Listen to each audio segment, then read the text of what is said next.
കനത്ത മഴയിൽ പലയിടത്തും മണ്ണിടിച്ചിലുണ്ടായി. തിരുവനന്തപുരത്ത് വീടിടിഞ്ഞു വീണ് ഒരാൾ മരിച്ചു. ഉഴമലയ്ക്കൽ തങ്കപ്പനാചാരിയാണ് മരിച്ചത്.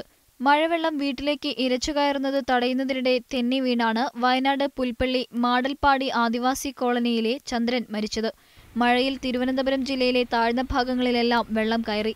പാലോട്, മങ്കയം, ഇടിഞ്ഞാൽ മേഖലയിൽ മണ്ണിടിച്ചിലുണ്ടായി. വാമനപുരം പുഴ കരകവിഞ്ഞൊഴുകുന്നതിനാൽ സമീപവാസികൾക്ക് ജില്ലാ ഭരണകൂടം ജാഗ്രതാ നിർദ്ദേശം നൽകിയിട്ടുണ്ട്. കല്ലാറിൽ നിന്ന് വെള്ളം തുറന്നുവിടുന്ന സാഹചര്യത്തിൽ പരിസരവാസികളെ മാറ്റിപ്പാർപ്പിക്കാനുള്ള ക്രമീകരണങ്ങൾ നടത്തിയതായി ജില്ലാ കളക്ടർ അറിയിച്ചു. കൊല്ലം കുന്നത്തൂരിൽ കനത്ത മഴയെ തുടർന്ന് 60 കുടുംബങ്ങളെ മാറ്റിപ്പാർപ്പിച്ചു. പത്തനംതിട്ടയിൽ കോന്നി വെള്ളപ്പാറയിലും കോട്ടയം ഈരാറ്റുപേട്ടയിലും ഉരുൾപൊട്ടലുണ്ടായി. പമ്പ, അച്ചൻകോവിൽ, മണിമലയാറുകൾ നിറഞ്ഞു കവിഞ്ഞു. മലപ്പുറം ജില്ലയിലെ കാളികാവ് ജംഗ്ഷനിൽ നിലമ്പൂർ പെരുമ്പിലാവ് സംസ്ഥാന പാതയിൽ വെള്ളം കയറി ഗതാഗതം സ്തംഭിച്ചു. കാളികാവിൽ 5 കുടുംബങ്ങൾ വെള്ളക്കെട്ടിൽ കുടുങ്ങി.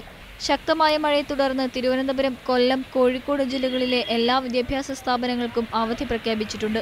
തിങ്കളാഴ്ച വരെ സംസ്ഥാനത്ത് കനത്ത മഴയ്ക്ക് സാധ്യതയുണ്ടെന്ന് കാലാവസ്ഥാ നിരീക്ഷണ കേന്ദ്രം അറിയിച്ചു. 25-ാം തീയതി രാവിലെ വരെ ശക്തമായ മഴ തുടരാനുള്ള സാധ്യതയുണ്ട്. കേരളത്തിലും ലക്ഷദ്വീപിലും കനത്ത മഴയ്ക്ക് സാധ്യതയുണ്ട്. കാറ്റ് ശക്തമായിട്ട് വീശും. മണിക്കൂറിൽ 55 കിലോമീറ്റർ വരെ വേഗതയിൽ കാറ്റ് വീശാൻ സാധ്യതയുണ്ട്. മഴക്കെടുതി വിലയിരുത്താൻ ആരോഗ്യമന്ത്രിയുടെ അധ്യക്ഷതയിൽ ഇന്ന് ഉന്നതതല യോഗം ചേരും. News desk, media 1.